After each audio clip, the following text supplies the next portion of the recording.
오늘의 정치권 소식 정치평론가 김재원 박사와 얘기 나눠보겠습니다. 안녕하십니까? 안녕하세요. 어서 오십시오. 자, 지금 좀 전에 이제 우리 국회 기자가 전해준 얘기인데 박근혜 전 대표와 황우여 원내대표가 만났습니다. 그래서 두 분이 무슨 얘기를 했을지가 상당히 좀 궁금해지고 있어요. 네. 무슨 얘기가 오갔을 것으로 보십니까? 저도 뭐 구체적으로 물어보지는 예. 않았지만 아무래도 지금 가장 중요한 어떤 이슈라고 할까요? 이게 한나라당이 보궐선거에 이제 참패하고 난 다음에 당이 좀 제자리에 가기 위해서 또 내년 총선을 이기기 위해서는 박근혜 전 대표의 역할이 필요하다. 예. 이른바 박근혜 역할론이죠. 이 박근혜 역할론을 어떻게 해결해 나갈 것인가라는 문제 하고 그 다음에 지금 당장에 이제 7월 4일로 예정된 이 전당대회와 관련해서 과연 그 당권 대권 분리 규정이라든가 이런 여러 가지 그 전당대회 규정을 어떻게 손볼 것이냐 한 이 두 가지 그리고 예. 지금 최근에는 또 이 감세 논쟁이 벌어져 있지 않습니까? 이 정책에 대한 어떤 입장 이런 것을 그 이야기할 수 있는 그 가능성이 많았었죠. 그런데 이번에 그 브리핑을 저도 봤습니다만 예. 일단은 그 전당대회에서의 당권 대권 분리 규정을 어떻게 할 것이냐, 즉 전당대회에 참가해서 출마를 해서 당 대표나 대표 최고위원이나 또는 최고위원을 맡은 당직자는 1년 6개월 대통령 선거 1년 6개월 전에 그 당직을 사퇴해야만이 예. 대권 후보로 출마할 수 있는 당내 경선에 출마할 수 있는 그런 자격을 주는 규정이 한나라당 당헌에 있는데요. 예. 이것을 좀 완화해서 즉 대통령 후보로 출마할 사람도 당대표 선거에 나갈 수 있도록 하자. 이런 지금 이야기가 내부적으로 굉장히 오가고 있지 않습니까? 예. 이 부분에 대해서 박근혜 전 대표는 어떤 입장인가 아마 그걸 물어봤었는데 박 대표는 그것은 옳지 않다. 즉 기존의 당권 대권 분리 규정은 그대로 유지하는 것이 맞다라고 이야기를 했다고 하고요.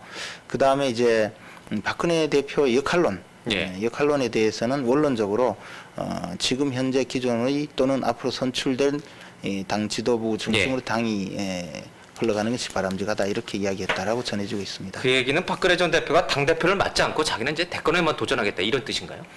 그렇게 봐야 되겠죠. 예. 실제로 그 지금 당 대표를 맡을 수 있는 여건도 아니고 또 박근혜 전 대표가 이 당 대표를 맡기 위해서는 과거에 이 당의 어떤 예. 그 경선에서 당 지도부에서 어떤 불공정 행위를 할 수 있는 그런 여지를 차단하기 위해서 이 당권 대권 분리 규정을 두었고 그것은 결국 다 한나라당의 어떤 개혁의 산물인데 지금 와서 예. 박근혜 전 대표가 그것을 무너뜨리는 것은 역시 명분이 맞지 않다 이렇게 판단을 한 것 같고요. 한편으로는 이 당권 대권 분리 규정을 좀 완화하자라고 하는 것은 결국 김문수 경기지사가 이제 경기지사를 그만두고 한나라당 당권에 도전할 수 있는 그런 어떤 물꼬를 트자는 것 또는 예. 정몽준 의원이 이제 자기 대권에 도전할 생각이 있으면서도 당 대표를 맡아서 한번 당을 움직여 보겠다라는 이러한 어떤 그분들에게 과도하게 그 힘을 실어주는 그런 불공정한 어떤 당권 대권 분리 규정 완화 요구다 이렇게 판단할 수도 있을 것이라고 보여집니다. 예. 네, 요즘 서민들의 관심사 중에 하나가 저축은행 문제입니다. 저축은행 부실을 알고 있었는데 대응을 안 했다, 덮었다. 그리고 고위 관계자들, 뭐 정진석 수석 같은 분들이 다 관련이 돼 있다. 그래서 사실 서민들은 굉장히 분통을 터뜨리고 있는데요. 이렇게 쌓여서 선거에 표로 나타나는 거 아닌가요? 당연히 그렇죠. 그리고 아마 특히 서민들이 많이 이용하는 것이 이 저축은행이거든요. 예. 아무래도 이제 제2금융권에서는 좀 돈을 빌리기도 쉽지만 또 조금 이자를 높게 주기 때문에 소액을 맡기는 이런 경우도 있는데 이번에 그 사태를 보면서 정진석 정무수석이 비록 그 불법은 아니라고 하더라도 이번에 어떤 지급 중단된 삼화저축은행이죠. 삼화저축은행의 감사를 맡았다, 사회이사를 맡았다 이런 이야기고 오늘 보도에서는 그동안 2,400만 원만 받았다고 했었는데 1억 원 이상의 넘는다면서요. 그 어떤 뭐 감사 수당을 예. 받았다. 이런 것은 사실은 국민들 입장에서는 억장 무너질 이야기죠. 네. 또 정창수 국토해양부 차관은 그 2억 원을 그 직전에 영업 정지되기 직전에 인출을 했다 이렇게 예. 해서 지금 몰래 물러나지 않았습니까?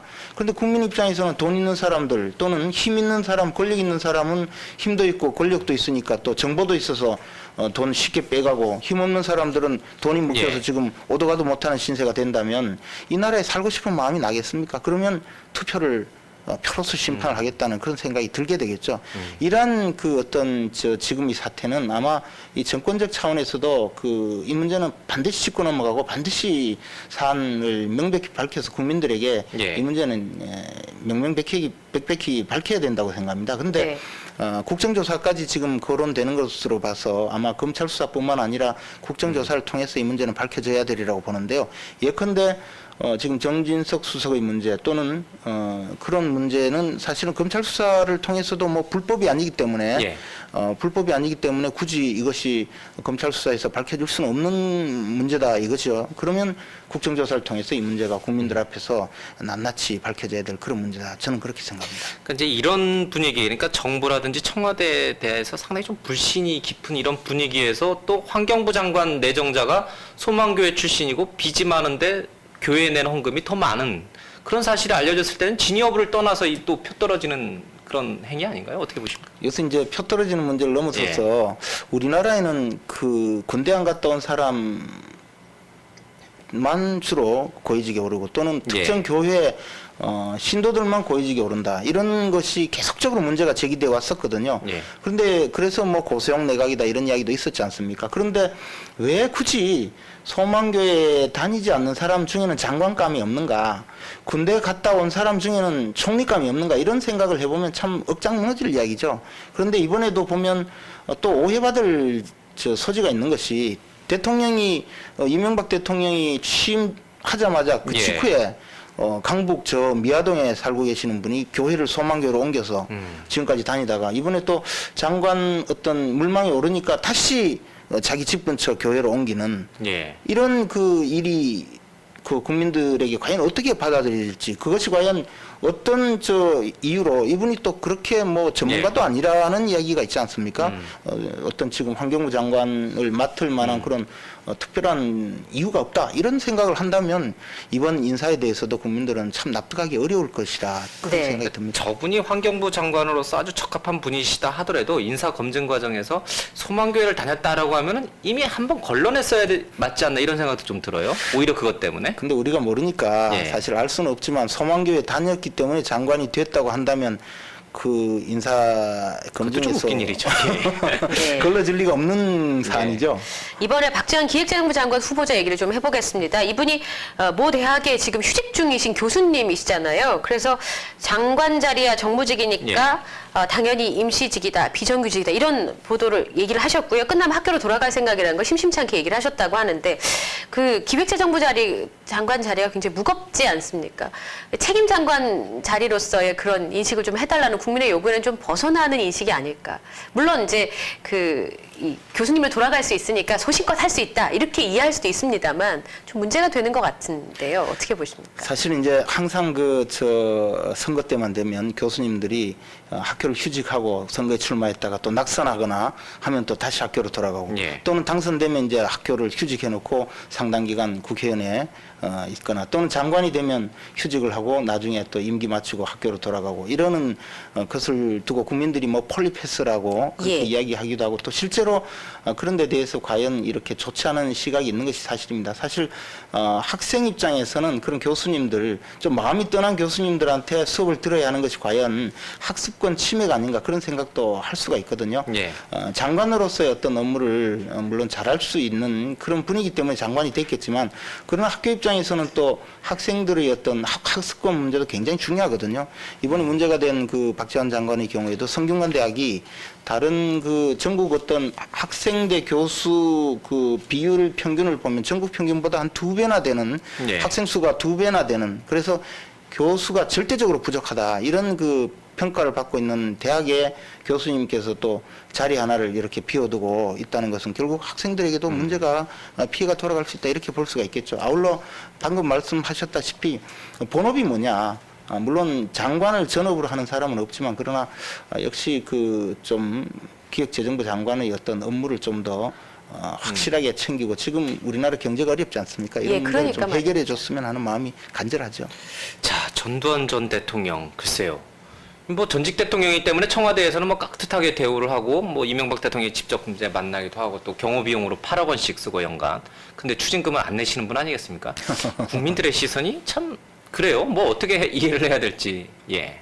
그래서 29만 원밖에 없다는 거 아니겠습니까? 그러니까요. 예. 사실 제가 언제 같이 한번 KTX 열차를 탔는데 특실에서 전두환 전 대통령 부부를 만난 적이 있습니다. 그런데 택시 타고 다니십니까? 29만 원밖에 없는 거. 그러니까 뭐 다른 분들이 물론 차비를 예. 해주겠죠. 근데 굉장히 많은 수행원들이 한 10명 넘는 수행원들이 같이 예. 움직이는 것을 보고 저도 좀 생각이 좀 있었습니다만은 이번에 이신범 전 의원이 김대중 내란 음모 사건에서 당시에 유죄 판결을 받고 결국은 실형 복역을 했었죠. 그런 예. 이 피해에 대해서 나중에 재심 청구를 해서 무죄 판결을 받고 나서 국가 배상을 청구하면서 아울러 전두환 전 대통령에 대해서도 이제 피해 보상 청구를 해서 7억 원 승소 판결을 받았거든요. 예. 이 부분 7억 원을 한번 받아보겠다고 재산 명시 명령 청구를 하겠다고 하는데 잘 아시겠지만 이 재산 명시 명령이라는 것은 돈을 갚을 의무가 있는 사람이 법원에 와서 내 지금 재산이 얼마다라는 것을 반드시 명시를 해야 되고 만약에 명시하지 않으면 형사처벌까지 받게 되는 그런 제도인데 예. 아마 이신범 의원은 이번에 또 오기를 부려서 이 재산 명시 명령을 청구하겠다 그런 이야기까지 나왔는데 전두환 대통령께서 전직 대통령으로서 조금 이제는 좀 국민들 앞에 자신의 역할을 조금 해주셨으면 하는 그런 마음도 있습니다. 네. 자유선진당의 변웅전 신임 대표가 국민중심연합의 심대평 대표에게 합당을 얘기를 했는데 좀 신중한 입장이고 어떻게 전망하세요? 짧게 부탁드립니다. 그래서 이제 아무래도 충청권 정당을 만들어야 또 총선에 살아남을 수 있지 않겠습니까? 그런 예. 현실적인 목적이 있기 때문에 결국은 어떤 충청권 연합 정당을 만들지 않을까 그렇게 예상은 하지만 지금 국민중심연합이라는 것은 사실 심대평 대표 혼자만이 현역 의원인 그런 상황이기 때문에 당대당으로 통합을 한다면 결국 흡수통합밖에 없기 때문에 예. 심대평 대표는 이제 국민행복연합인가요? 뭐 이런 네. 가칭 예, 제3지대 다른 국민중심연합, 예. 당을 하나 만들어보자라는 제안을 한 상태에 있습니다. 그래서 국민행복연합이라는 데서 예. 전부 모이자, 제3지대 모이자 이러는데 선진당이 따라갈 가능성 별로 없어 보입니다. 예. 네. 정치평론가 김재원 박사와 함께 하셨습니다. 고맙습니다. 고맙습니다.